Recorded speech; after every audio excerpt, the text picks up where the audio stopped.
Bonjour Serena. Bonjour Paulin. Est-ce que tu préfères Bonjour Serena. Bonjour Paulin. Est-ce que tu Bonjour Serena. Bonjour Paulin. Est-ce que tu Bonjour Serena. Bonjour Paulin. Serena. Bonjour Paulin. Serena. Bonjour Paulin. The need for speed. I want the truth! First, take a big step back and literally Fuck your own face! All I'm saying is I want to be treated like a human being. Respect the cock. I'm a Vietnam veteran. I think a man does what he can. Until his destiny is revealed. Don't be funny! Don't be funny! Don't be the funny! Complete me. It's your last chance to walk away. Bonjour et bienvenue dans Cruise Control, le podcast qui vous prouve que Tom Cruise est la dernière star d'Hollywood. Aujourd'hui, épisode numéro 36. Nous allons vous parler de Edge of Tomorrow, en français Edge of Tomorrow, et un titre québécois, Un jour sans lendemain. C'est un film sorti en 2014 réalisé par Doug Liman où Tom Cruise joue le rôle de William Cage. Eh oui. Et oui. Serena, comment ça va? Ça va, et toi? Ben ça va. Est-ce que tu avais déjà vu ce film? Oh oui. Moult fois. En boucle. Pas tant de fois que ça. Mais je l'avais déjà vu, peut-être 2 fois. Ah ouais. Tu Et l'as vu au j'avais cinéma? vraiment aimé. Non, pas au cinéma. Non, j'étais pas encore fan de Tom Cruise. Mais non, je l'ai vu sur l'ordi et j'ai adoré. Et là, je dis, mais Tom Cruise, il est pas si mal que ça, en fait. Ok. Et poum. Et boum. Et toi? Moi, je l'avais vu et je crois que je l'ai vu au cinéma. Ah, trop bien. Ouais, je crois que ça fait partie de ceux que j'ai vus au cinéma. Trop bien, ça doit être cool. Ouais. Mais je me rappelle pas, donc peut-être c'est faux. C'est un des nombreux mensonges. Ok. Bon alors, épisode classique. Pas d'invité, rien du tout. Non. On va pas vous le faire en boucle non plus. Non. Mais on va commencer avec un petit résumé. Oh oui. Alors, je vais tout spoiler comme d'hab. Donc, c'est un peu dommage pour ce film. Oui, si vous l'avez après pas il vu. est connu maintenant quand même. Tant pis pour vous. Le principe du film, maintenant tout le monde le connaît. Oui. Donc, y a pas de... On commence par diverses images du JT, de différents JT dans le monde, où on voit... François Hollande. Avec François Hollande, j'ai noté. Hollande. Pareil. Où on parle de météorites, puis on parle d'attaques massives, puis on parle de aliens. Oui. Et on dit que c'est un peu compliqué, mais en Europe, en fait, il y a eu plusieurs attaques. Et il y a Tom Cruise très brièvement. Oui, qui est interviewé à la télé. Et qui dit qu'en gros, c'est la presse de l'armée. Il fait la presse de l'armée, il est un officier de l'armée qui dit il faut absolument aller à la guerre, il n'y a pas de soucis, nous avons des super nouvelles armures de ouf malades, il faut juste une journée d'entraînement et... Vous êtes trop fort et c'est une espèce d'armure mécanique. Un exosquelette. Merci. Plaisir. Et qui l'armure du futur. Regardez l'Ange du Verdun. Donc il y a eu une seule victoire. Ils étaient complètement défoncés par ces aliens. Il y a eu une victoire à Verdun où l'Ange du Verdun, donc Emily Blunt, l'actrice, les premiers jours où elle a mis ses exosquelettes. Oui, exosquelette. Elle a défoncé, je sais pas, des centaines, des milliers d'aliens et elle a gagné. Waouh, truc de ouf. Forte. Donc maintenant, tout le monde est hyper pompé. Il faut repartir à la guerre. Ouais, on va les bloquer parce que tous les aliens, ils sont bloqués en Europe. Donc ils essaient d'empêcher aux aliens de passer la Manche, comme si c'était c'est difficile que ça pour des aliens. Bon. Et ils les bloquent. Ils n'ont pas les papiers, c'est galère d'aller en Angleterre quand t'es un peu un migrant. Un peu pas... un passeport. Ouais, non, c'est mort. Avec le Brexit, c'est très compliqué maintenant. Et après, à l'Est, il y a les Russes et les Chinois qui défendent les fronts Est. En gros, il y a une alliance mondiale qui s'est faite pour être contre les aliens. Cut, on se retrouve à Londres dans un hélicoptère. Tom Cruise avec sa casquette de traviole, il dort. Il arrive au QG de la Force de Défense Unie, donc ce nouveau entité qui défend le monde. Et va voir les générales, que je sais plus comment il s'appelle. Général. Bon, peu importe. Je m'en rappelle plus. Un général qui lui dit, en gros, le général dit à Tom Cruise, bon, très bien, demain matin, on va faire l'opération Crépuscule, que c'est la dernière grosse opération massive, où on va défoncer ces aliens, quoi. Il nous faut attaquer des mondes. Et Tom Cruise dit, bon, bah, pas de soucis, moi je peux aller à la télé. Je peux te la vendre comme tu veux, la guerre. Pas de soucis. Et lui dit, non, il faut que vous alliez au front. Il dit, moi? What? non, moi si j'ai fait ça, c'est pour justement jamais aller au front, j'ai pas envie du tout. Ah non, vous allez. Il dit, non, je vais pas. C'est pas faire en fait. Faire. C'est là qu'il dit qu'il a jamais été soldat, enfin il était réserviste juste. Il a jamais rien fait. Et il avait une agence de com en fait. Des pubs. C'est un publicitaire qui retrouve, il est major dans l'armée. Quoi. Donc il essaye, le général dit ah ok d'accord allez-y, il n'y a pas de souci. Il sort et dit arrêtez cet homme. Coup de taser, blackout, noir. Il se réveille sur un tas de sacs menottés. Ouais. Et il y a des soldats partout. Il se retrouve en gros. Base militaire à Heathrow, exactement. Et il y a un officier qui le réveille, qui lui dit allez, il faut aller à la formation, c'est votre jour de formation soldat simple. Vous avez essayé de vous échapper, vous êtes rattaché à l'escouade J. Donc il amène à l'escouade J. L'escouade J, ils sont en train de jouer à poker, c'est des racailles un pire que l'autre. Ils le regardent tous super mal. Tom Cruise dit non mais je dois être pas ici. Ah oui. Je suis officier, vous êtes trompé. Il dit mais tu as pas les grades d'officier, là maintenant tu es soldat simple. Donc demain matin à 6h, départ, opération Crépuscule. Oh mon Dieu. Les lendemain matin une après-midi de formation et hop, et c'est parti en avant. Donc ils partent, lui il essaie de s'échapper dans tous les moyens mais il n'y arrive pas. L'escouade J il est un peu sur lui. Il y a donc il les embarque sur des avions, des espèces d'avions, je sais pas comment on appelle. Avion hélicoptère en fait, un truc mélange des deux. Il y en a des milliers. On lui met une espèce d'armure, donc les exosquelettes. Il sait même pas comment enlever la sécurité, donc il peut même pas tirer. Oui, ils se foutent tous de sa gueule en disant tu sais, il y a un problème avec ton armure. Ah ouais, c'est quoi? Il y a un cadavre dedans. Enfin voilà, ils sont très drôles. C'est de l'humour de militaire, hein, c'est pas très très drôle. Il y a l'ange du Verdun, dite aussi Full Metal Beach. J'adore. Qui part avec eux. Pas dans les mêmes avions, mais on la voit partir. On va faire le même assaut. Et ils arrivent au front. Ils sont en haut dans l'hélicoptère. Ils doivent se jeter dans le vide. Tom Cruise, il panique à mort.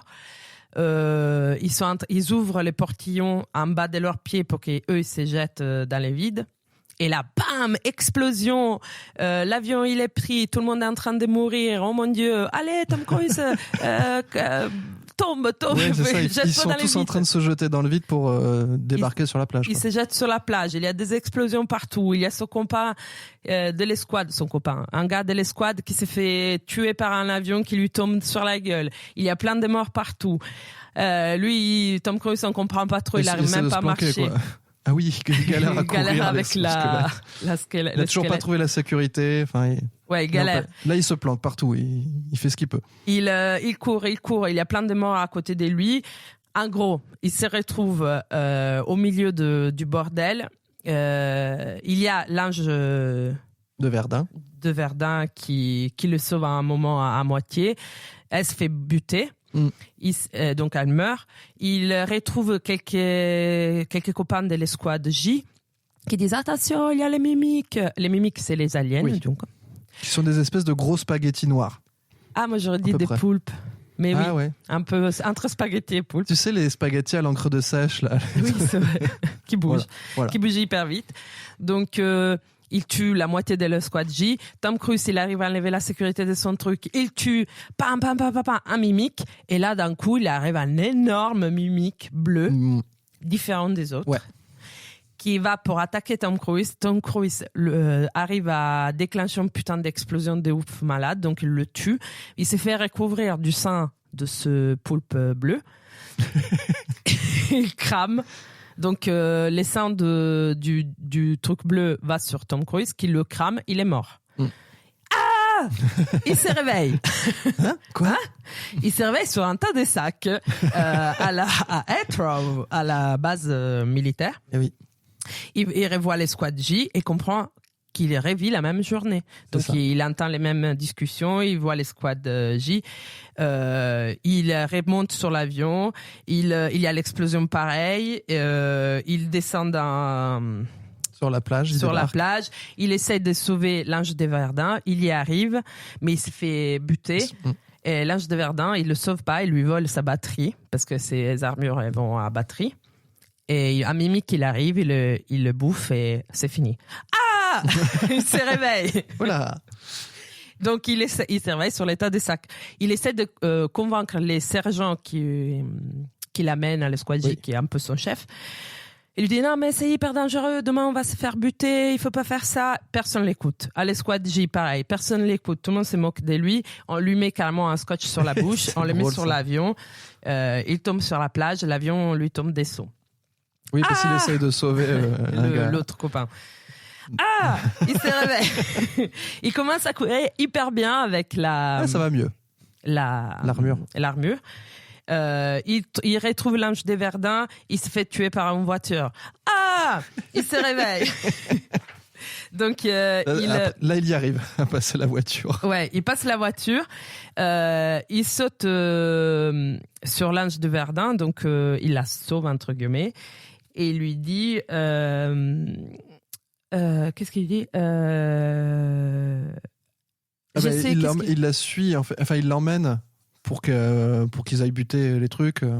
Oui, voilà. Il l'amène, il sait, il commence à savoir où les mimiques, parce que c'est toujours pareil, en fait. Donc, où il les attaque et il tout. a la soluce. Et elle le regarde et elle comprend un truc. Et elle lui dit, retrouve-moi quand tu te réveilles. Explosion, il meurt. Ah! Il se réveille. Il est super gentil avec le squad parce qu'ils espèrent aller chercher l'Ange de Verdun. Et, il fait un truc, il essaie de s'échapper, il se fait renverser par un camion, il se réveille. Il arrive à Deuxième tentative. Il arrive à passer sous les camions et il arrive enfin à voir l'Ange du Verdun dans son endroit d'entraînement, qui est une espèce d'arène avec des mixeurs géants. Oui, c'est vrai que c'est un peu ça. C'est un peu des mixeurs géants. Il y a une simulation de combat contre des mimiques avec des grosses... des gros hachoirs géants qui tournent de partout. Voilà. Donc elle est au milieu et elle fait une pose de yoga. Facile. Et lui dit, en fait, vous m'avez dit demain, je vous ai rencontré demain sur la plage, vous m'avez dit de vous retrouver. Elle dit, suivez-moi.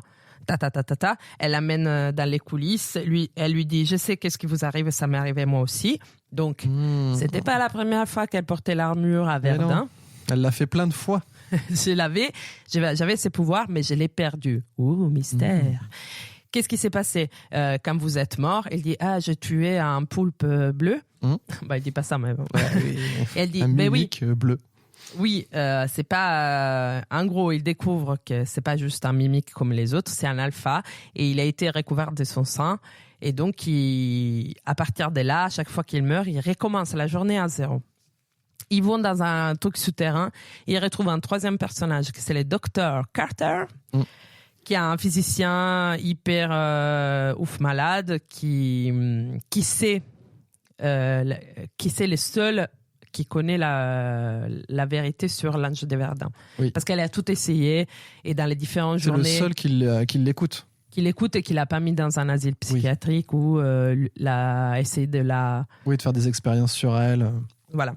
Et sachant que le Dr Carter, c'est celui qui s'y connaît le mieux en biologie des mimiques, quoi. C'est celui qui a fait le plus de recherches, mais qui a été mis au placard parce que personne n'y croit à ce qu'il raconte. Donc, il lui montre... il lui dit, en gros, on voit ces aliens comme différents ennemis, mais en fait, c'est une entité unique. Il y a les mimiques, que c'est les griffes, disons les... Oui, c'est les petites pattes au bout, quoi. Voilà. Après, il y a les alphas, donc les poulpes bleus, Eux, Il y en a c'est ceux qui commandent un peu le terrain. Ils sont hyper rares. C'est 1 sur 6 millions de mimiques. Donc voilà. Et c'est les systèmes nerveux de l'ennemi. Après les mimiques, 6 millions, il y en a vraiment beaucoup. Il y en a beaucoup. Et après, il y a une espèce d'énorme fleur à tentacules géant, que c'est les cerveaux qui contrôlent tout, et on l'appelle Oméga. Donc, c'est l'Oméga qui a la capacité de contrôler les temps.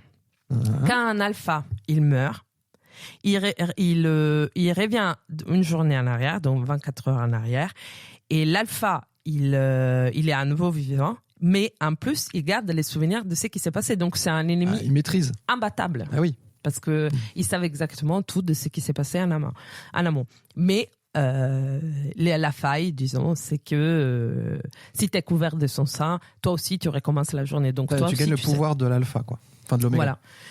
Donc elle dit. Donc Tom Cruise, il est un peu quoi, qu'est-ce que je dois faire et tout, mon Dieu. Elle dit en fait il faut que tu t'entraînes. Et il faut que tu nous aides à sauver, à gagner cette guerre. Sinon, si on a passé, moi j'ai perdu les pouvoirs, elle dit. Toi, t'es le seul avec ces pouvoirs. Si tu nous aides pas, c'est foutu. Et est-ce que c'est là qu'elle lui explique l'histoire des visions ? Je crois que c'est là. Il lui explique pas, mais les docteurs, il a déjà des visions. Oui. Et il dit quoi, quelle vision et tout. Si, c'est peut-être là. C'est ça, je crois. Ouais. Que justement, le docteur lui dit, en fait, l'objectif, en gros, c'est d'aller tuer l'Oméga. C'est comme ça qu'on peut arrêter, parce que c'est lui qui a tout le pouvoir. Et que, au bout d'un moment, à force de répéter la journée, son pouvoir devient plus fort à Tom Cruise. Et qu'à un moment, il va avoir des visions de l'Oméga, de là où il est, pour pouvoir aller C'est la connexion qu'ils ont. Ils ont une connexion mentale, quoi. Et aussi parce que l'Oméga, il appelle les alphas. C'est ça. Il sait qu'il y a eu un humain qui est rentré dans son système et il essaie de l'appeler pour... Bah oui, là, l'objectif, c'est de buter l'humain qui a récupéré le pouvoir, quoi. Donc Amélie, l'ange de Verdun dit tu dois avoir les visions, tu dois m'amener chez l'alpha, chez l'oméga et on doit buter l'oméga, on a gagné la guerre. Il dit mais moi comment je vais faire, je suis nul, je sais même pas utiliser les squelettes. Eh ben on va s'entraîner. Elle l'amène à l'arène avec les hachoirs, avec les mixeurs géants, les hachoirs géants. Il commence à l'entraînement. Au début, il se fait directement percuté, il se retrouve paralysé avec la bouche qui bouge. Il dit je pense que je me suis cassé les dos et tout. Elle dit attention, leçon numéro 1 en gros, si tu te retrouves paralysé sur les champs de bataille, tu dois trouver un moyen de mourir parce que la dernière fois moi je me suis retrouvée à l'hôpital, ils m'ont fait une transfusion de sang et j'avais plus le pouvoir. C'est comme ça qu'elle a perdu le pouvoir. Voilà. Donc tu dois mourir. Elle prend un pistolet, bam. Bon, là, en gros, il se réveille, pistolet, il meurt contre un mur, il meurt écrasé, il meurt de 1000 façons, il se réveille. Il se passe tout, en gros, tout l'entraînement comme ça. Oui. Et à un moment, on voit une vision. On voit une porte, un barrage et l'Oméga, et Tom Cruise se réveille, il fait « Ah !» Donc, il va voir les docteurs Carter. À chaque fois, il va expliquer. Oui, on s'est déjà vu, machin. Tu m'as déjà tout expliqué. J'ai vu Oméga. C'est un barrage dans une montagne. Il y avait un écriteau en allemand. Donc, elle dit, bon, l'entraînement, c'est fini. On se voit demain. Mais comment on va savoir où c'est l'Oméga? T'inquiète.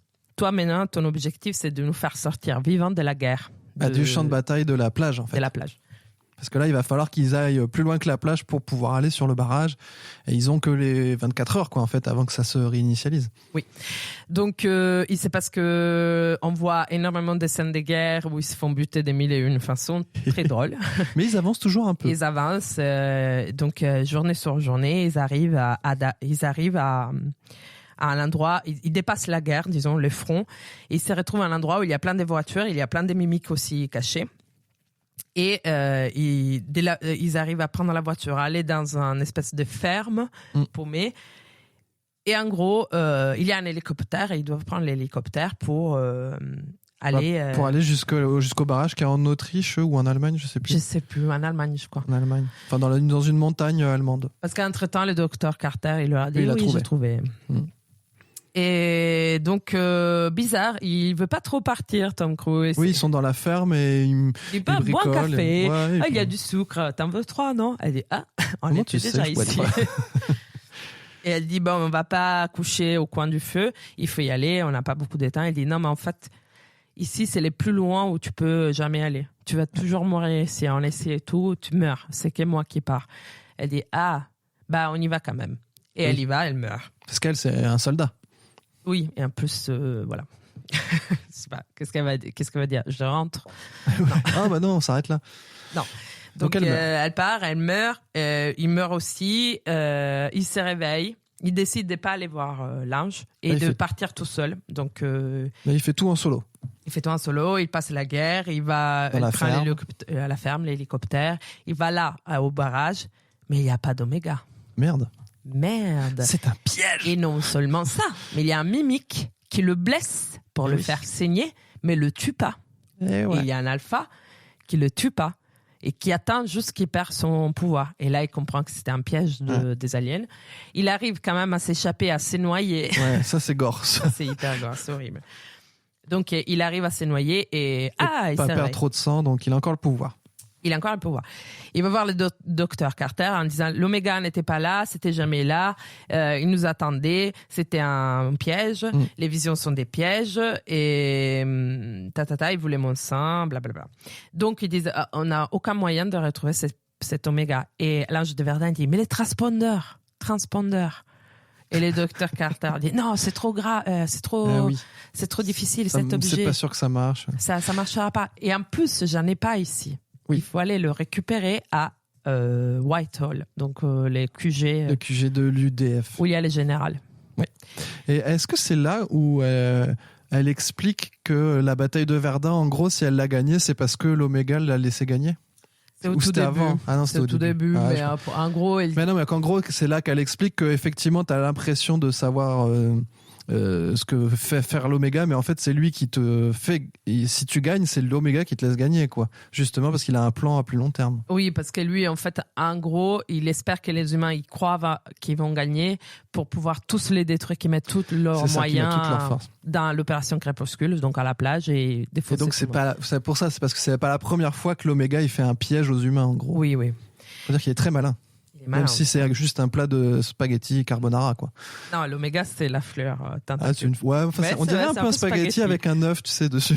Un petit faim quand t'as vu le film ou pas? Peut-être, en fait. Je m'en rends compte. Avec la boulette au milieu. Ouais, tu vois. Je sais pas, ça faisait spaghetti. Enfin, j'étais très thème spaghetti, pour moi. Donc, ils décident d'aller voler les transpondeurs au général. Ils essayent de mille et une façons. Tant qu'ils arrivent à échapper à tous les pièges, il arrive chez les générales et il essaie de le convaincre. Il dit je sais ci, je sais ça. Il connaît. Il dit tout à l'avance. Tout. Et donc les généraux commencent à comprendre qu'il y a un truc chelou. Il sait qui va appeler, à quel moment, la secrétaire, machin truc. Il le convainc. Le général ouvre le coffre-fort. Il lui donne les transpondeurs. Mais eux, ils partent trop contents. Et il y a plein de militaires qui l'attendent. Et le général, en gros, il dit arrêtez-les. Comme d'hab, ce général. Ouais. Et donc, il les arrête. Il y a une explosion. Il arrive à se. Oui, c'est ça. Il s'injecte avant les transpondeurs, là. Et il arrive à voir où c'est l'Oméga. Et il voit une pyramide en verre. Mais c'est au Louvre. À côté d'une tour Eiffel écrasée. Voilà. Bah oui, l'Oméga, il est parti voir la Joconde. Un petit tourisme à Paris. Après, Paris, ça a pas l'air d'être méga cool à cette période. Ouais, les méga. En fait, elle est sous l'eau, c'est rasé. Voilà. Ah, tu dis la tour Eiffel est cassée. La pyramide, c'est le seul truc qui tient. La pyramide est restée. Ouais. Donc, c'est au Louvre. Et donc, il le sait. Mais là, les militaires, ils arrivent, explosion, ils s'écrasent, ils se réveillent à l'hôpital en train de faire une transfusion de sang. Merde. Mais bon, il a l'info. C'est déjà pas mal. Il a l'info.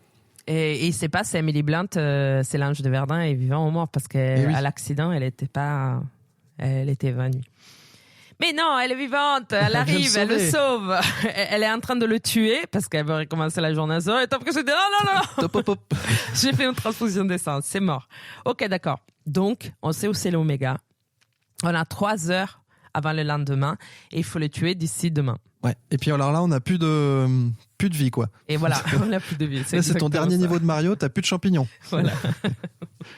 Donc, par contre, en 3 heures, il nous faut un avion et il nous faut des soldats pour nous aider parce que tout seul, on va pas y aller. Et qui on va appeler? La J-Squad. Les squad J. Donc, Tom Cruise, il va, il parle, il dit, je veux vous convaincre, je vous connais tous, blablabla, toi t'es ci, toi t'es ça, toi t'es ça. Et il dit, il connaît des trucs que j'aurais jamais dit à personne. Et il dit, mais non, on ne te connaît pas, on te suivra jamais. Vous suivrez pas peut-être moi, mais vous suivrez peut-être l'Ange de Verdun. Full Metal Bitch.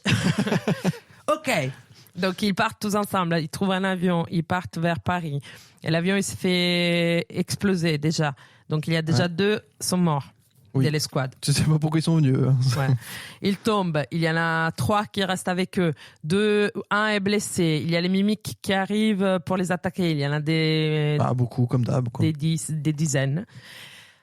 Ils doivent faire répartir l'avion pour arriver jusqu'au Louvre. Donc ils essayent, ils arrivent, ils sont 3 sur l'avion. Donc Tom Cruise, un Lange et un Ford, le 3e. Et 2 ils restent à terre, ils décident de se sacrifier. Ils font une méga explosion pour tuer quelques mimiques. L'avion est réparé, il arrive au Louvre, il s'écrase dans la pyramide. Ça, ils se sont amusés à faire ça. Et il y a plus trop de temps. Ford, il s'est fait buter entre temps. Oh oui, il s'est fait buter vite, même. Donc, avant qu'il s'écrase, il s'est déjà fait buter. Donc, ils restent tous les 2. Emily Blunt, il dit, on va pas s'en sortir, on va mourir ici, c'est pas grave. J'aurais bien aimé te rencontrer mieux. Un bisou d'amour, enfin, après 2 heures qui sont liées. On en reparlera du bisou. Ouais. Et donc, elle va d'un côté parce qu'il y a un alpha qui arrive pour défendre l'Oméga. Elle va faire une déviation. Donc, elle va vers l'alpha, mais elle peut pas le tuer, l'alpha. Parce que si elle tue l'alpha, ça redémarre. Donc, et c'est foutu pour eux. Donc, elle doit se sacrifier. Donc, elle se sacrifie. Tom Cruise, elle donne à Tom Cruise une ceinture de grenades. Voilà, une ceinture de grenades. Tom Cruise tombe à l'eau. Il voit l'Oméga. Il a la ceinture des grenades. Il descend vers la boulette. Il va vers la boulette de spaghetti. de viande. Et l'alpha le suit. Il le perce, je sais pas comment dire, il le transperce avec un tétacule. La ceinture des grenades tombe vers Oméga et Tom Cruise se retourne mort, mais il a tous les goupilles des grenades. Donc là aussi, on voit l'explosion. Tous les mimiques dans le monde, une espèce de truc énergétique de ouf malade. C'est quelqu'un éteint la lumière partout, tout d'un coup. Tous les mimiques tombent au même temps. L'alpha meurt, l'Oméga meurt, et là, le sang d'Oméga entoure Tom Cruise. Dans l'eau, là, ça fait un truc super beau. Un peu fluo. Ses yeux deviennent tout noirs et non, il se réveille. Mais il n'est pas sur le tas des sacs. Il est dans l'hélicoptère, endormi. Ouais. Il arrive au QG. À Whitehall. QG. Whitehall. Et il entend à la télé, on a gagné enfin une décharge énergétique incroyable provenant des Paris, a rendu tous les aliens inopérants. Donc il est très content. Il marche, et il va où? Il va à l'arène des mixeurs géants et il va voir Emily Blunt qui... elle est en train de faire son yoga du début et elle dit quoi? Qu'est-ce que tu veux? J'ai quelque chose sur mon visage. Et lui dit rien. Il sourit avec les larmes aux yeux. Voilà. Fin du film. Bravo. Et merci. On se fait un petit extrait de training. C'est le moment de l'entraînement avec les mixeurs. Donc dès le premier moment jusqu'à la fin, plus ou moins. Les mixeurs vont super vite. Les mixeurs sont pas commodes. Il essaie de tirer des sous, mais c'est mort. Il est pas bon. Et même quand il se déplace, il galère à fond, quoi. Et Emily Blunt le regarde vraiment avec mépris. Ça va être long, quoi. Donc là, il est au sol. Bah, elle arrive. Elle va lui montrer un peu comment faire. Elle fait des petites glissades. Ouais, et elle a un putain d'épée des ouf malade. Ouais, un gros sabre. Et moi, j'adore, c'est les glissades qu'elle fait. Ouais, blam. Bon, là, Tom Cruise se fait jeter contre un mur. Ça va, Cage? I think I broke something. Il dit parce qu'il a cassé quelque chose, donc son dos. et qui sent que ses lèvres. C'est trop bizarre parce qu'il a une tête trop rigolote. Il le joue bien ça. Donc c'est là qu'elle lui explique qu'il faut pas qu'il faut qu'il meure direct. Quoi. Faut pas laisser traîner, faut pas perdre de sang, faut. Pas de transfusion. Attends. Donc voilà, elle était blessée. Et c'est pas mal parce que lui, il est quand même dans sa pose chelou avec la tête des côtés, avec la bouche toute tordue, qui écoute ce truc hyper sérieux. C'est pas mal. Et qui voit pas ce qui va lui arriver surtout. Non. Tu comprends? Il faudrait commencer. Et elle lui tire des sauts. Et elle sort les pistolets, elle lui tire Et des il sauts. se réveille. Il se réveille toujours sur son sac. Donc on voit des extraits de son passage à chaque fois. Donc où d'abord il fait une feinte à son sergent pour s'échapper, pour aller s'entraîner. Et voilà, il va voir l'âge de Verdun. Et il explique les trucs qu'il lui a déjà expliqué. Entraînement.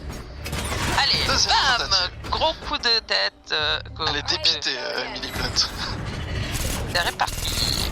Il tire, mais non. Ah, il est pas bon, hein. Il fait des vols en l'air. Il faut pas réfléchir. Il faut aller dans le temps presque. Il faut planer. Il fume. Il essaie de la convaincre de pas le tuer.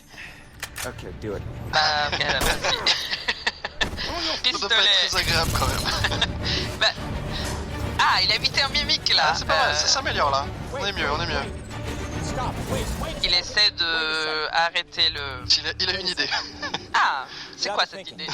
Tu vas voir, une très bonne idée. Ok. Il dit c'est dans le sang, est-ce qu'on peut le transférer quoi en gros? Mais elle a déjà tout essayé, on peut pas. Non, on peut pas. Peut-être une autre idée du coup.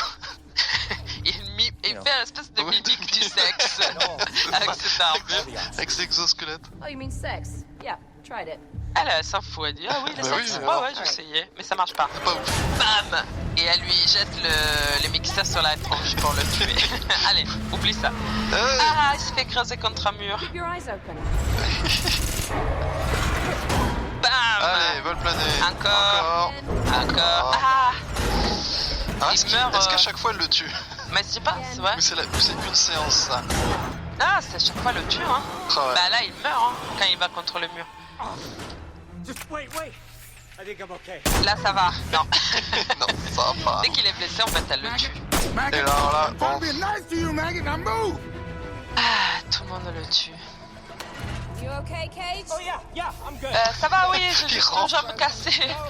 Mais je sens mes petits doigts. Ah non, l'âge du Verdun n'a pas de pitié. Ah non, Bam. elle est pas là pour la déconne. Et voilà, et c'est la fin de l'entraînement. Ouais. Un entraînement express où après, combien de jours ils ont passé sur cet entraînement? En vrai, on sait pas. On sait pas. J'ai essayé de compter les jours au début, mais en fait, il y en a plein qui passent qu'on voit Tu sais pas, ouais. Moi, j'ai trouvé, ils disent que filmé, on voit techniquement 26 ou 27 reboots. Mais il y en a forcément plus parce qu'à un moment, elle a dit qu'elle a vu quelqu'un mourir 300 fois. Donc quand elle avait le pouvoir, elle l'a au moins fait 300 fois. Ah oui. Ouais, et avec l'entraînement, tout ça. Et puis pour qu'il soit aussi fort à la bagarre et tout ça, il a dû passer un bon moment. Ouais, même quand ils vont voler les trucs au général, tu vois pas les journées défiler, tu vois juste la dernière journée. Oui, c'est ça, tu vois la dernière tentative. Et tu vois qu'à chaque fois, il dit ça on l'a fait, ça on l'a fait, ça on l'a fait. Voilà. Ouais. Alors, qu'est-ce que t'en as pensé, Pauline? Qu'est-ce qu'on a pensé du film? Moi, j'ai bien aimé.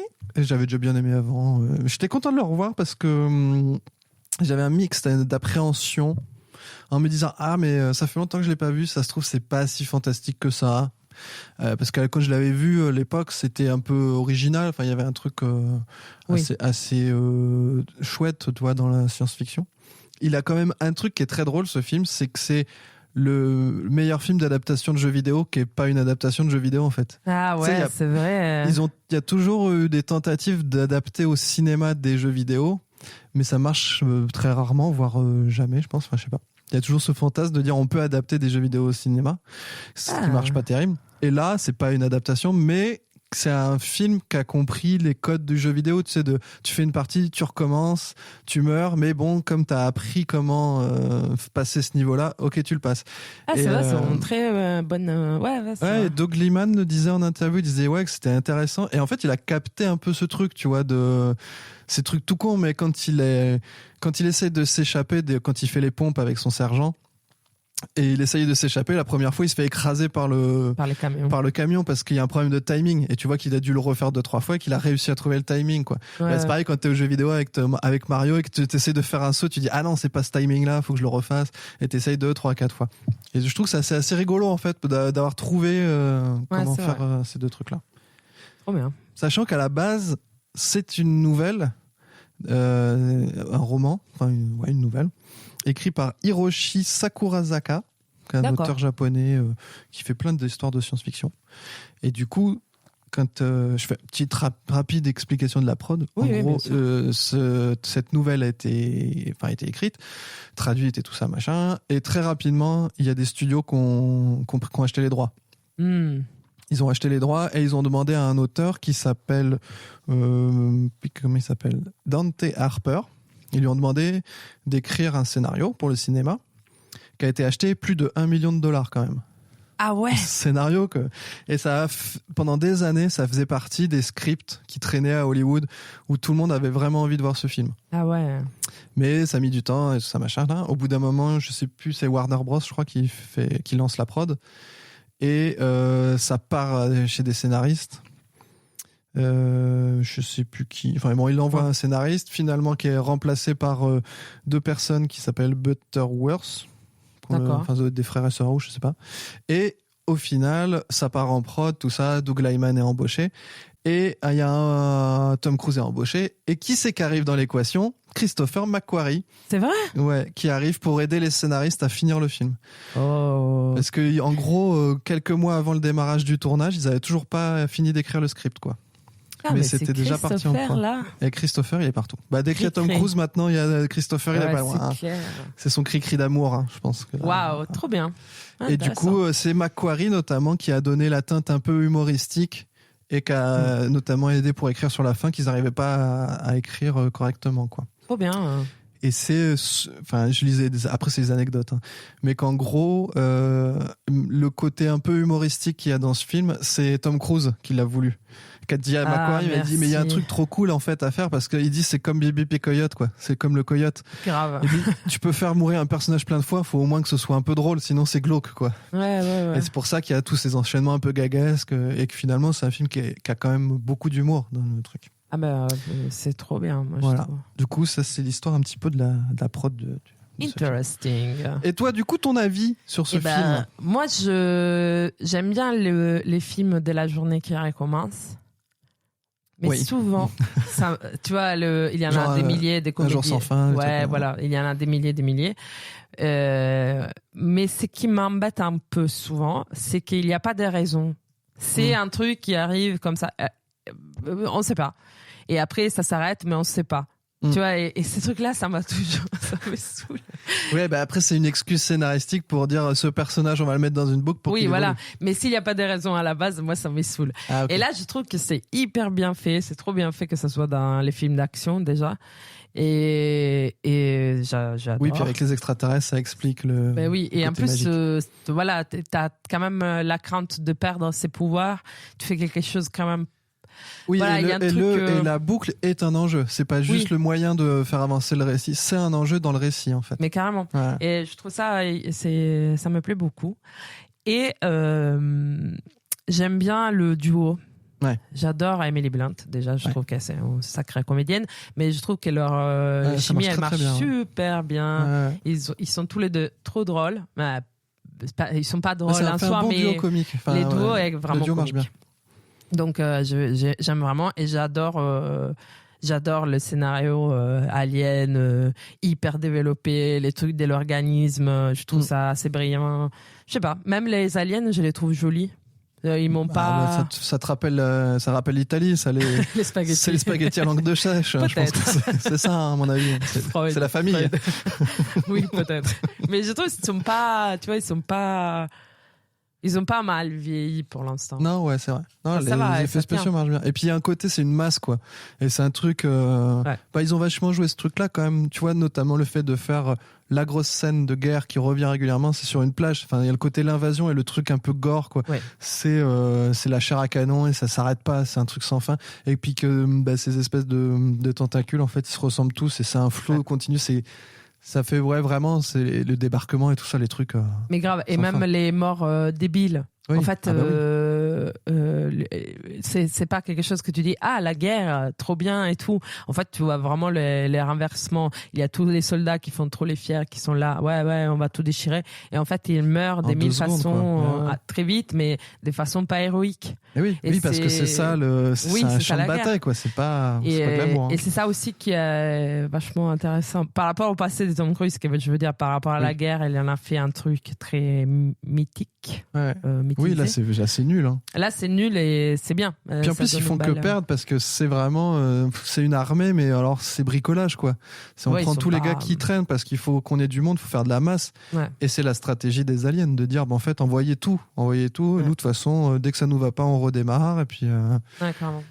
Ah, c'est balèze. Ouais, et c'est super bien écrit. Et voilà, aussi, parce que les journées qui s'enchaînent, je trouve qu'ils font les bons. Il y a les bons quotas, tu vois. Tu ne revois pas toute la journée pareil. Tu vois le découpage est vachement bien. Enfin, découpage et montage, les deux marchent bien, quoi. Vraiment, tu sens que. Ben, après, c'est Doug Liman, du coup, le réalisateur qui avait fait la mémoire dans la peau, le mort dans la peau. Le premier Bourne. Et qui était, il avait fait ça, Mr. and Mrs. Smith avec. J'ai vu ça. J'ai pas vu le film, mais j'ai vu qu'il a fait. Je me disais, il est capable de trouver des bonnes chimies entre les comédiens. Apparemment, après c'est un réalisateur à Hollywood où tout le monde dit le mec il fait ça bien, tu vois. Ouais, c'est encore un bon faiseur de film, quoi. Ouais. Et effectivement, tu regardes, tu dis ça marche bien, quoi. Ouais. C'est bien monté, c'est bien réalisé. Super. Bravo Doug. Doug qu'on reverra normalement dans la carrière de Tom Cruise. Ah bon? Ouais. Ah, dans quoi? On le revoit. Alors, on le reverra normalement, je crois que c'est dans American Made, si je dis pas de bêtises. Ah, d'accord, ok. Et là, ils sont... Parce que très rapidement après que Edge of Tomorrow est sorti et a marché, ou pas, on en parlera plus, je vais pas spoiler les rubriques. Spoil pas. Ils se sont très rapidement mis en chantier de dire on en refera un autre. Ah, mais oui, c'est vrai qu'ils vont faire après, il y a qui va sortir. Qui n'est pas parti en tournage encore, parce qu'en fait, après, il fallait que Doug Liman, Emily Blunt et Tom Cruise soient dispo. Ciao. Après, il fallait qu'il n'y ait pas de crise du Covid. Et après, qu'il soit dispo. Et comme Tom Cruise, depuis le Covid, en fait, il est sur Mission Impossible à fond. Déjà, rien que ça, c'est compliqué. Carrément. Il y a le truc dans l'espace. Ah là là, mais il a encore plein de films à faire, c'est ouf. Non, pas tant que ça en fait. Il y a les 2 Missions Impossibles, il y a le truc dans l'espace et le Edge of Tomorrow 2, quoi. Ok. C'est les seuls films qu'il y a en cours officiellement, quoi. Ok. Et je pense pas qu'il ait envie de faire d'autres pour l'instant. Il fait ses trucs, il va au bout, il fait ses cascades de Maboule dans Mission Impossible. C'est clair. Puis voilà, quoi. Ouais. Est-ce qu'on a d'autres choses à dire sur ce film? Sur ce film? Non, c'est super. Ouais. Bon, moi j'ai un truc à dire, mais je pense qu'on y reviendra plus tard. C'est sur le bisou, mais je pense qu'on en parlera. Ah ben vas-y. Le bisou, pour moi, c'est le truc qui marche pas, quoi, du film. Ah ouais? Ah bah ouais. En fait, alors bon, je comprends, c'est un peu le prérequis obligatoire des films hollywoodiens, tu vois. Il faut un bisou. Sauf que techniquement, elle le connaît même pas depuis 24 heures. Oui. Lui, il la connaît depuis des années, en fait. Oui. Donc, effectivement, tu pourrais te dire, lui, il a envie, il est amoureux d'elle, il a envie d'aller l'embrasser. Un peu, c'est elle qui Ce qui est bien, c'est qu'il le fait pas, parce que sinon, ça aurait fait vraiment creepy. Maintenant, comment ça se fait que elle, alors qu'en plus, on nous l'a défini depuis le début, c'est un super personnage qui est vraiment bien écrit. Moi, je trouve, sauf à ce moment-là, parce que on nous l'a défini, c'est un soldat, donc en fait, elle va faire le truc à fond, elle a beaucoup de respect pour lui, parce qu'elle sait par quoi il est passé, et parce qu'elle y est déjà passée, etc. Mais pourquoi au moment le plus tendu du truc, elle va aller l'embrasser alors qu'elle le connaît même pas depuis 24 heures et qu'elle est en pleine mission où chaque seconde compte, quoi. C'est vrai. Tu vois, je suis vraiment au public lambda. Où je dis, enfin, les bisous. Oui, mais en même temps. Mais c'est vrai, t'as raison. Justement, et parce que c'est ça qui est dans la dernière scène est sympa, c'est qu'en fait, il va la revoir parce que lui, il a tous ses souvenirs, elle en a aucun. Non, ouais. Et en fait, rien que de la revoir, de voir qu'elle est en vie et puis qu'elle est toujours la même, ça lui fait une petite émotion. Ça, je trouve c'est sympa, tu vois. Ça, c'est hyper bon. Ça suffit. Le bisou, pour moi, c'est vraiment juste le passage imposé qui vraiment, ils l'ont rentré au chausse-pied. Oui, c'est vrai. Et alors après, il y a des anecdotes qui traînent. Alors ça sent la fake anecdote à fond. C'est quoi? C'est que c'était une impro de Emily Blunt pendant la scène. Ah bon? Ouais. Et là, tu fais, bon, alors, n'importe quelle anecdote de merde. Où elle aurait dit, genre, à ce moment-là, pour le personnage, c'est ça qu'elle doit faire. Alors que non, pour la peine, s'il y a bien un truc qu'elle doit pas faire à ce moment-là, c'est d'aller embrasser Tom Cruise, qu'elle connaît pas depuis plus de 24 heures. Donc, Oui, après, disons que tu es en train de mourir. Lui, tu sais qu'il va mourir. Bon, ouais, mais t'as vu comme elle est définie qu'elle s'en fout complètement, oui, en fait, de ça. Le romantisme, c'est pas qu'elle s'en fout, c'est qu'elle est pas là pour ça, de toute façon. Ouais, et puis même, elle est pas là pour ça, quoi. Ouais. Enfin, tu vois, clairement, elle est là pour casser des bouches. Ouais. Voilà. C'est vrai, le bisou, tu vois, je suis pas... c'est le point noir. C'est vrai. Voilà, qu'est-ce qu'on a à dire? Est-ce que je regarde si j'ai des anecdotes un peu rigolotes, quand même, parce que... On sait jamais, hein. Parce qu'après, sinon, on enchaîne direct avec les Oscars. And the Oscar goes, and the Oscar goes, and the Oscar goes, and the Oscar goes. Ah oui, les Oscars. Et oui. Alors, ce film n'a pas eu d'Oscar, n'a pas eu de nomination pour les Oscars. Mal. Il y a des gens dans ce film. Même pas les montages. Mais non. Ça aurait bien été, c'est vrai. Bah ouais.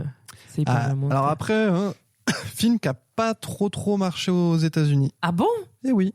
Ah, nul. Et ça fait partie, là, on est sur une spirale depuis la guerre des mondes et donc la scientologie, tout ça. À part Mission Impossible, il n'y a rien qui fait plus de 100 millions aux États-Unis pour Tom Cruise. Aïe. C'est pas un peu une barrière pour dire, alors que normalement, voilà. Celui-là, il doit faire 101 ou 102 millions qu'aux États-Unis.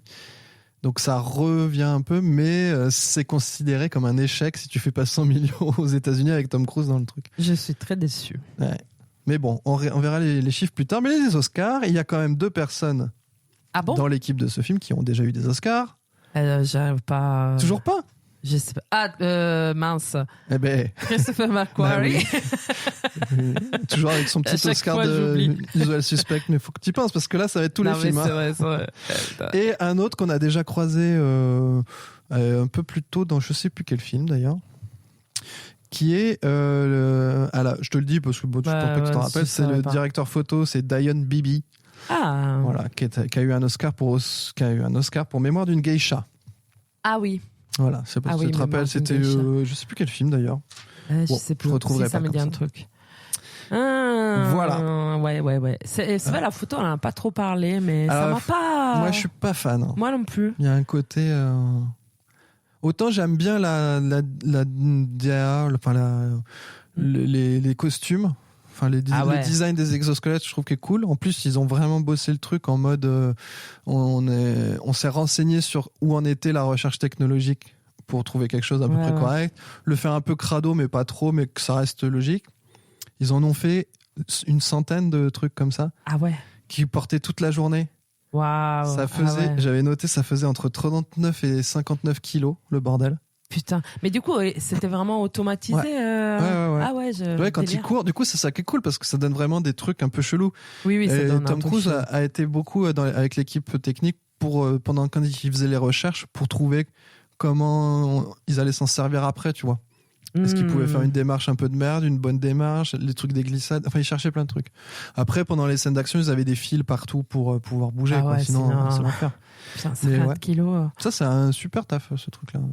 Ah ouais, c'est clair. Et même, je trouve c'est cool parce que ils ont pas fait la version féminine, un truc mais sexy. Oui. Et pour les coups, c'est vraiment bien. Ah bah oui, là, ils sont tous pareils. Ouais. Oui, là, tu vois, c'est vrai que c'est un film où il n'y a pas une portée féministe, t'as pas une portée sexiste non plus. C'est vraiment juste, ils sont tous là, quoi. Oui, voilà. Et puis ils ont tous des trucs de merde et chacun fait ce qu'il peut, quoi. C'est que de la viande, tout là. Donc ça, c'était les Oscars, les sous-sous. Ah, ça coûtait cher. Ça, il y a du monde, ça a duré longtemps. Plage, juste la scène à la plage. Et la plage, c'était en gros, ils avaient pendant 3 mois un lieu de tournage. Tu m'étonnes. Où ils en ont fait des tonnes et des tonnes. Alors, il y avait du fond vert pour incruster de la plage. Mais quel bordel. Après, bon, 178 millions de dollars. Ah, quand même. Ouais, c'est pas mal, hein. Donc, il a perdu de l'argent ou il a fait 5 millions de plus? Alors, il a fait 100 millions aux États-Unis. Ah. Mais rappelle-toi que dans le monde, Tom Cruise, ça marche. Et en total, ils ont fait 371 millions. Ah, ça va. Ouais, tu rapportes 2 fois la mise. Oui. Pour point de comparaison, le dernier Mission Impossible, 145 millions de budget. Waouh, plus que Mission Impossible. Ouais. Et ouais, mais avec tout Après, le monde. tournage quand même méga long, beaucoup de FX, beaucoup de cascades, de costumes, de trucs. Enfin, Non, mais c'est clair. la SF, c'est compliqué de faire ça pas cher. Hein. Ouais, c'est sûr. À moins d'avoir la petite idée sympa et rigolote. Trop bien. Et Tom Cruise n'a pas eu d'Oscar.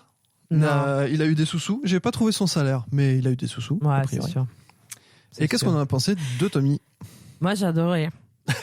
Non, mais j'adore les côtés. Il est lâche, presque du début à la fin. Et on voit les changements petit à petit, mais il devient pas non plus. Il est quand même un peu pourri comme. Oui. Il est obligé de faire ça, notamment par elle, qui est la vraie héros. Oui, elle est forte. Elle est forte, mais lui, vraiment, il est lâche, il veut pas mourir, il essaie tout le temps de s'échapper ou de survivre ou de transférer les puissants de pouvoir. Je trouve qu'il marche bien comme publicitaire, mais bien sûr. Oui. Mais bien sûr que c'est un top, publicité. Donc les publicitaires lâches du début, je les trop adorés. C'est fantastique. Et après, la transformation aussi, je la trouve cool. Et même sur la fin, où il pourrait vraiment devenir un héros, tu le sens paumé. Ouais, j'aime bien. Tu vois que même jusqu'au bout, il hésite parce que, en gros, c'est parce qu'elle l'aide. Et puis vraiment jusqu'au bout, c'est genre quand ils sont obligés de se séparer à la fin, tu sens qu'il fait putain, mais je sais toujours pas si je suis capable de faire ce genre de truc. Quoi. Ouais. Mais ça, c'est la bonne trouvaille, c'est vraiment d'avoir écrit comme ça ce personnage, quoi. Ouais. De pas avoir fait dès le début, c'est un super soldat, machin. C'est vraiment le mec qui veut tout sauf faire ça, quoi. Oui. Ouais, presque s'il y a un gars qu'il fallait pas mettre dans cette situation, c'était lui, quoi. Oui. Et en plus, il s'amuse, du coup, Tom Cruise avec ce rôle-là, parce que ça donne des situations au début, c'est hyper drôle, du coup. Ouais. Et il fait presque un rôle comique, quand même. Oui, carrément. Pour la première moitié du film, c'est très drôle, quoi. Oui, carrément. Et même je trouve qu'à la fin, les fameux sourires de la fin aux larmes, je le trouve hyper touchant. Ouais. Aussi de le voir, tu vois, pas les playboys et machin, mais d'être dans un truc que tu sens qu'il a retrouvé quelqu'un à qui il tenait beaucoup. Putain, ça m'émeut, mais je le trouve vraiment mais t'as juste. Ce truc quand ils sont dans la ferme aussi. Où en gros, il veut plus qu'on aille plus loin, il veut juste rester dans la ferme parce qu'il veut pas qu'elle meure, alors qu'en même temps, il sait qu'elle va mourir. Ouais. Du coup, il lui fait le café, machin. Et tu vois que là, c'est son truc, le côté lâche part parce que là, c'est le côté, bon, il devient plus attentionné. Il veut toujours pas aller faire la guerre parce qu'il sait qu'il est pas bon et puis que. En plus, t'as ce truc il veut pas aller plus loin parce que il sait qu'à ce moment-là, elle meurt et que si elle est pas là, en fait, il va galérer, quoi. Bah oui, bien sûr. Et en plus, c'est pas en tout cas là, comment c'est montré à mon sens, c'est pas tant parce qu'il l'aime d'un amour sexuel, c'est aussi parce qu'il est attaché à cette personne qui c'est la seule qui comprend sa situation et c'est la seule qui peut l'aider et qui peut l'emmener plus loin. Il sait qu'il peut pas aller plus loin. Après, il y a une tendresse parce que on comprend qu'en fait, au fur et à mesure, il la découvre et du coup, il s'y attache parce que c'est la seule personne à qui côtoie. Ouais, donc vraiment, je trouve un bon personnage qui lui permet d'être Tom Cruise quand même Hollywood star, mais en même temps lui donne quand même une tente. Ouais, il a plus de trucs à jouer que dans d'autres films, tu vois. Ouais, genre les Missions Impossibles où ça devient désormais c'est intouchable ces personnages-là. Il devient hyper fort, hyper arrogant, même si lui t'a un peu de conneries, mais voilà. Ouais, ça se joue plus trop sur lui, sur les Missions Impossibles. Tu vois que c'est plus ça trop qui l'intéresse. C'est l'équipe. Et puis on est encore sur un film là, Edge of Tomorrow, où cascade, full cascade. Mais grave. Et Emily Blunt aussi apparemment. Du coup ils se sont chauffés tous les deux vachement sur ça, à se motiver l'un l'autre. C'est mais elle déchire, hein, franchement. Bon, après elle a fait entraînement Krav Maga, yoga, enfin ce truc à fond pendant 6 mois avant de démarrer. Hein, parce que là t'as pas le choix, je crois. Bah tu fais un film avec Tom Cruise, c'est intérêt. Ouais. Mais c'est vrai. Et il y a eu une anecdote elle était il y a eu une autre partie de tournage où elle était enceinte. Ah bon? Oui. Ah ouais, chaud. Et du coup, mais c'était le tout début. Et en fait, elle disait, bah là, ce serait bien. Enfin, elle dit à personne qu'elle était enceinte parce que c'était avant les 3 mois, enfin tout ça. Puis elle voulait pas en parler à quelqu'un d'autre qu'avec son mari, quoi. Ouais. Et en gros, elle était emmerdée. Elle dit, mais là, sur les prochains moments de tournage, j'aimerais bien ne plus faire les cascades. Oula. Sauf que bon, ça avait commencé. Et Tom Cruise, ça le saoulait un peu qu'elle fasse pas les cascades. Du coup, elle a été lui dire, bah en fait, je suis enceinte, mais j'aimerais bien pas avoir de complications. Donc, est-ce qu'on peut machin. Et donc, Tom Cruise l'a couvert pour anecdote de attention, faisons attention aux anecdotes, mais en gros il a dû se dire ok, bon bah là on fait gaffe. Oui, bien sûr, les minimums. Normal. Non, tu fais quand même les cascades, meuf. Bah, ça pourrait. il pourrait. Et autre anecdote sur Tom Cruise, parce que ce garçon a l'air, d'après les anecdotes, fantastique. Il organise une fête de fin de tournage à $100,000. Oh. Où il participe pas parce qu'en fait il va retourner des trucs. C'est vrai. Et en même temps, ça lui ressemble un peu quand même. C'est pas mal. Bah, c'est vrai que moi, j'avais pas pensé, mais par rapport aux armures, ils ont dû faire un entraînement de malade quand même. Bah, tu t'as ça toute la journée, tu pètes un câble, quoi. Tout le temps. Waouh. Bah, en fait, ils mettaient 1 heure à la mettre, 1 heure à l'enlever, donc. Waouh. Et c'est pour ça qu'il y avait des câbles un peu partout pour les soulager, tu vois. Genre, t'es en pause, tu prends ton café, tu mets les câbles et tu fais ouf. Mais le making-of sur les costumes, enfin sur les exosquelettes est hyper cool. Regardez sur YouTube, tu vois, il y a des petits extraits. Tu vois comment ils ont fait les glissades, les machins, et comment ils se sont amusés, et comment ils ont fait la recherche. Tu vois l'atelier où ils construisent toutes les parties des exosquelettes, c'est fantastique. Enfin, vraiment, pour ça, les films de science-fiction, c'est les making-of les plus fantastiques, parce que tu vois vraiment que du créatif et de l'artisanat, des petits machins. C'est que des bidouilles, c'est génial. Cool. Trop bien. Eh bien, c'est les moments. C'est le moment. C'est le moment de quoi? C'est l'heure du Et oui, le cruisometer. Ouais, c'est pas le moment. Oh, c'est le moment du cruisometer. C'est pas le moment c'est un moment qu'on appréhende de plus en plus. Ah là là. On met une note entre 0 et 100. C'est des pourcentages. Et ça nous permet plus ou moins de classer les films de Tom Cruise par ordre d'importance dans sa carrière, de lui, est-ce qu'il est bien dans le film, est-ce que le film est bon, c'est un peu compliqué. Mais tu vois, je le regardais hier encore, notre classement, et c'est pas si déconnant. Hein. Non, mais ça va, on s'en sort, mais chaque fois, après, c'est dur à faire. Ouais. Là, sur les derniers, ça va être... Oui, bah, il ne reste plus beaucoup, donc on va tasser tout ça. Hein. Ouais. Donc, Paulin... Du coup, t'as fait quoi, toi? Bah, moi, j'ai envie de donner beaucoup parce que j'aime beaucoup ce film et c'était ma redécouverte de Tom Cruise il y a un moment et après. C'est ton Jack Reacher à toi. Bah, Jack Reacher, ça a augmenté un truc qui a commencé quand même avec Edge of Tomorrow où tu t'es dit, ah ouais, il fait pas que l'arrogant, je suis trop fort et tout, tu vois. Il est intéressant. Il est hyper intéressant. Que j'aime bien j'aime bien qu'il y a enfin une femme qui déchire à côté. Oui, sans qu'on en fasse des caisses autour de ça. Hein. Non, en plus c'est juste naturel. Hein. Ouais, c'est vraiment bien écrit ces personnages. Ouais. Ah, Christopher. En effet, à part les bisous, certes. Ouais, ça pour moi c'est la faute totale. Hein. T'as raison. Je suis deg que j'ai pas vu, mais bon. Voilà. Et du coup, je suis entre 80 et 90 quand même. Hein. Ah, ouais. Je pense que je vais être à 87. Waouh, pas mal. Ouais. 87, c'est haut. Hein. Ouais, je sais. Mais vraiment, je pense que dans ce moment de sa carrière, il n'y a pas beaucoup de films. Après, c'est vrai qu'il y en a certains que j'ai pas vus après. Ouais. Mais où il est lâche, quoi. Il n'y a pas beaucoup de films où il remet en question ses rôles de l'homme, comment dire... oui, la figure du mal, vraiment alpha. Voilà. Et que je pense que sur la décennie même, il n'y en a pas tant que ça. Donc, je me dis, ah ouais, enfin, je pense que c'est peut-être les seuls. Bon, on verra ça au bilan. Attends, il y a encore la momie qui arrive. Oui. Oui, mais il n'est pas... J'ai pas vu la momie, je dis ça. Mais je pense pas qu'il soit lâche. Je pense pas qu'il a ce genre de rôle. Non, je pense qu'il y a plutôt héros. Donc, il va y avoir Barry Seal quand même. Qui est un personnage intéressant. Mais je me dis, ok, ces personnages-là, ils servent des cautions pour la décennie où on peut dire, ah non, quand même, mais il a pas la tête, tu vois, il n'est pas gonflé.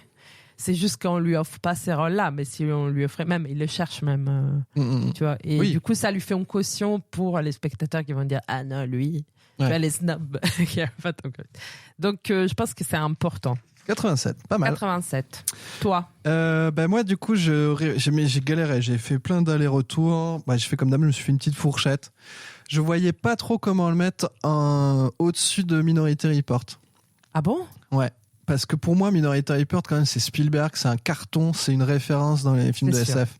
Là, ce qu'il y a, effectivement, il y a son interprétation, son rôle. Moi, je trouve, pour moi, ça c'est stop. Le film est vraiment très très bien. Il est moins culte, je pense, que Minority Report.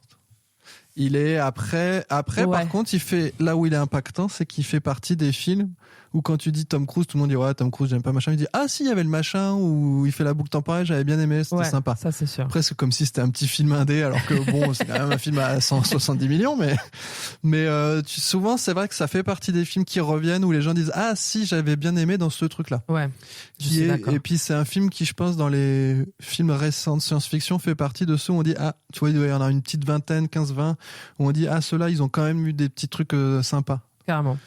Au milieu de toutes les reboots de Star Wars, de machin, de trucs. Il y a quelques films de science-fiction, genre Les Fils de l'Homme, je reviens toujours à ça, mais genre, t'as des films comme ça, tu fais ouais, ça impacte vraiment la science-fiction, quoi. Ouais. Et je pense que Edge of Tomorrow doit faire partie de quelques films comme ça. Donc c'est impactant. Après, je te dis, je peux pas le mettre au-dessus de Minority Report, je pense, parce que Minority Report, ouais, c'est Spielberg, enfin, c'est plein de trucs. Et Minority Report, j'ai dû mettre 84, un truc comme ça, tu vois. Ouh là là. Donc, faut que j'aille en dessous, et après, je sais pas trop où mettre. Je crois que je vais mettre un truc du style 78, ou un truc comme ça. Aussi peu. 78, je crois que je le mets au-dessus de La Firme pour moi. Et La Firme, pour moi, c'était très haut déjà, tu vois. Ah ouais, La Firme. Oh là, ça remonte, ça. Ouais. C'était quand on était jeune. Et oui. Du coup. Ouais, bon, c'est pas mal. Attends, ça nous fait une moyenne au-dessus de 80. D'ailleurs, ça, hein. 87, 78, ça fait exactement la même chose inversée. C'est ça. Très bien. C'est une espèce de boucle, finalement. Non, pas du tout. Grave. La boucle dans la boucle. Rotten Tomatoes. On a combien? Pas beaucoup, non? 91%. Ah, ouais. Ça me fait plaisir. Bah oui. Ah oui, non, des super critiques. Bah où oui. en gros les gens disent que c'est rafraîchissant parce que c'est un peu original, le truc qui revient c'est la fin, en point négatif, mais c'est le seul truc négatif. Qu'il arrive à la rétro et qu'il meurt pas. Ouais, le dernier reboot, le reboot final a perturbé du monde apparemment, mais ça n'empêche pas, tu vois, quand même que globalement tout le monde dit c'est bien, c'est drôle, c'est très drôle, c'est très, très original et très belle adaptation, machin. Ah, cool, ça fait plaisir. Et du coup, pour reparler de cette fin, nous allons passer à notre rubrique suivante qui est la question du jour. Question. Why is Tom Cruise so can't Tom Cruise? Why is Tom Cruise always named Jack? Rock climb. Why did Tom Cruise and Tom Cruise and Tom Cruise guitar? Fly a helicopter? Tom Cruise did Tom Cruise really hang off the plane? And Tom Cruise hold his breath for 6 minutes? La question du jour. Est-ce que Tom Cruise, ça fait le lien avec ce qu'on disait sur les critiques, c'est est-ce que Tom Cruise est condamné à toujours avoir un happy end dans ses films? Oh, interesting. Parce que là, il y avait ce truc-là. J'ai lu des trucs, tu vois, sur la fin, et en gros, c'est Macquarie qui disait, c'est lui qui a poussé pour avoir cette fin, donc où au final, il y a un dernier reboot, en gros, où Tom Cruise revient au tout début, mais tout est réglé, enfin, en gros, tout va bien, il est encore en vie, tout le monde est encore en vie, quoi, en gros. On a sauvé tous les personnages, donc vraiment pur happy end, mais intéressant comment c'est fait plutôt finement. Et Macquarie disait, en fait, quand il y avait la nouvelle de base, on a quand même traité le truc de manière un peu humoristique, et on essaie d'amener un peu de fraîcheur dans la chose. Et il dit, je voyais pas avoir une fin où tout le monde meurt. Alors la planète est sauvée, mais tous les personnages qu'on a croisés, ils sont tous morts. Et il fallait qu'on trouve quelque chose en fait pour rester quand même un peu dans le truc. Donc il voyait pas de faire pas faire un happy end en fait. Ouais. Après il fallait trouver laquelle manière faire. Et je me disais, mais c'est vrai qu'il y a aussi ce truc, c'est qu'en fait faire mourir Tom Cruise dans un film, on revient toujours au même truc, quoi. T'as cette espèce de vedette. Est-ce que tu peux vraiment la faire mourir dans un film? Qu'est-ce que ça apporte? Est-ce que tu... aussi que tu... par exemple, moi je pense que c'est purement économique. Hein. C'est dire, si Tom Cruise il meurt, on ne pourra pas faire un nouveau film à 300 millions de dollars en deux. Après, en vrai, tu peux largement le faire, parce que là, t'es dans un film de science-fiction avec des boucles temporelles. Donc tu le fais revivre... Oui, trop mais facilement, quoi. C'est trop difficile s'il meurt à la fin du film, les deux, tu vas pas les faire. Oui. Tu vois ce que je veux dire? C'est un peu tiré par les cheveux. Après, je pense pas qu'ils aient fait cette fin en se disant on pourra faire une suite. Je pense que c'est pas le but. Tu penses pas? Non, je pense que c'est après. Je pense que quand ils l'ont fait très sincèrement en se disant on fait un film. Et c'est après avoir fait le film où ils se sont éclatés à le faire, avoir vu les retours et en se disant il y a peut-être moyen de faire d'autres trucs, quoi. Mais non, pour moi, c'est un caution. Peut-être ça marche pas, on fera pas des deuxièmes, mais si jamais. Ah ouais. Bon, je sais pas. Mais... Après, sur les PN, je suis pas. Si c'est que pour lui, pour la vedette, je suis pas méga sûre parce que il y a plein de vedettes, peut-être pas à la hauteur de Tom Cruise, mais qui ont fait des films qui te font chialer. Genre, je pense à Bruce Willis. Avec Armageddon, où c'était le blockbuster des années 90 qui s'est sacrifié à la fin pour sauver sa fille, qui te fait chialer, c'était une putain de vedette, tu vois. Et si c'est une fin comme ça, je veux dire, Hollywood est tout à fait prêt à tuer ses vedettes justement pour faire chialer des milliers de personnes et ça cartonne après. Comme Leonardo DiCaprio sur Titanic. Je veux dire, il y en a de...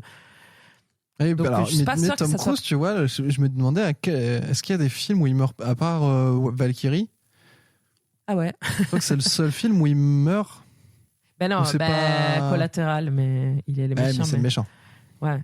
Mais tu vois, je sais pas, il y en a d'autres. Je sais pas s'il y en a d'autres. Parce que là, c'était un peu.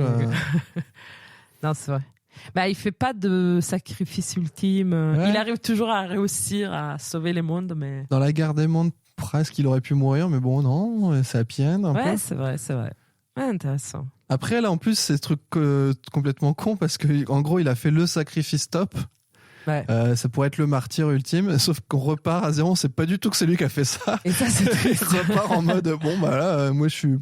T'as qu'un publicitaire. C'est un publicitaire. La meuf que je kiffe, elle me reconnaît plus. Je suis voilà, vie de merde. Hein. J'ai sauvé tout le monde, personne ne le sait.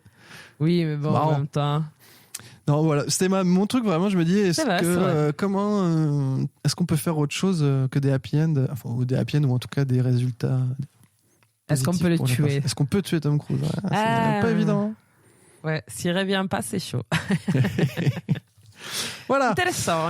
Allez, avant de se dire au revoir, des petites recommandations. Tournée de recommendation. Alors, moi. T'en as 40. Non. Finalement, j'ai réduit à un film, notamment des boucles temporelles que je ne sais pas si tu as déjà vu. Je ne sais pas si je l'ai déjà conseillé d'ailleurs. Peut-être. Bon, révèle, il faut le revoir. C'est Palm Springs.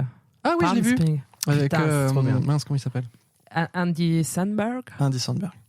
Ah oui, je trouve il marche bien lui. Que la boucle est vraiment bien traitée, tu vois. Bon, il faut pas spoiler, donc regardez, mais la fille du film, elle fait exactement ce qu'il faudrait faire si tu es bloqué dans une boucle. Et je trouve que c'est la première fois où j'ai vu avec Edge of Tomorrow, tu vois, l'idée, il s'entraîne pour devenir meilleur. Je trouve ça marche super bien et c'est hyper drôle. C'est un bon film de.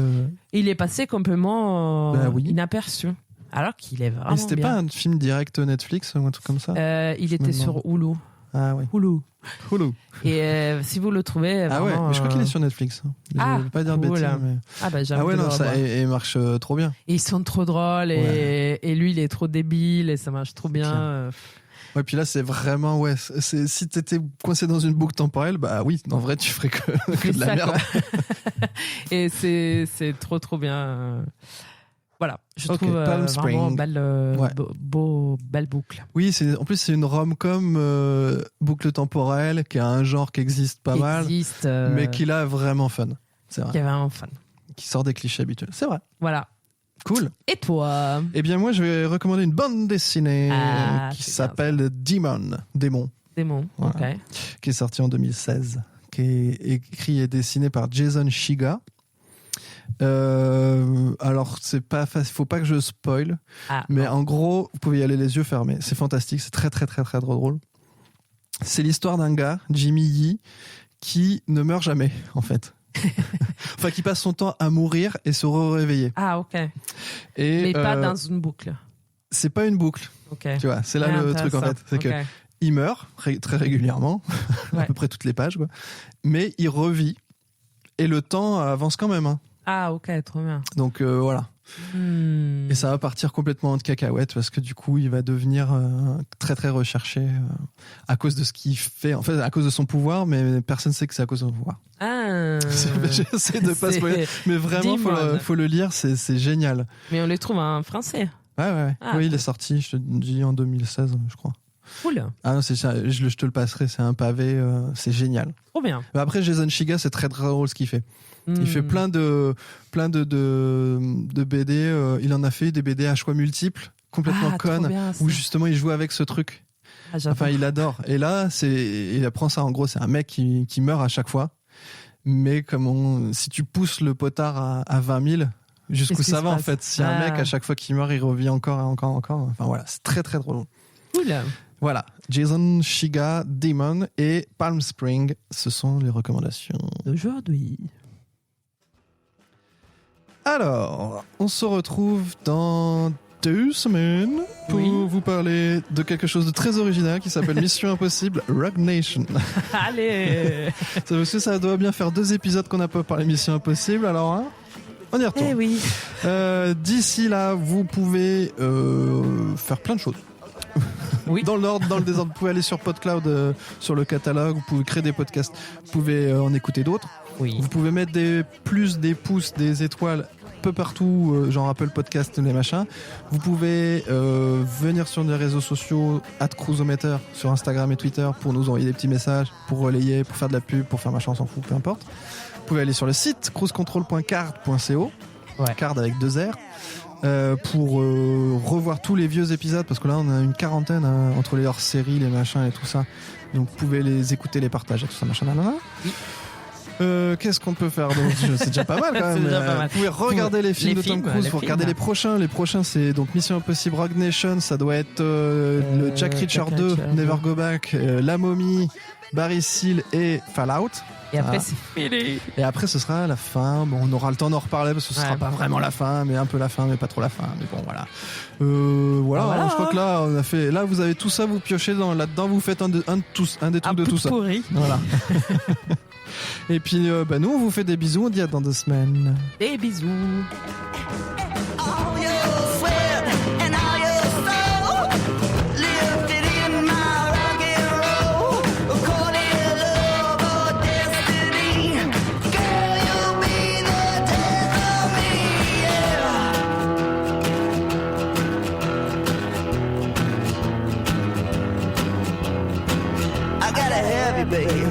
I really need you.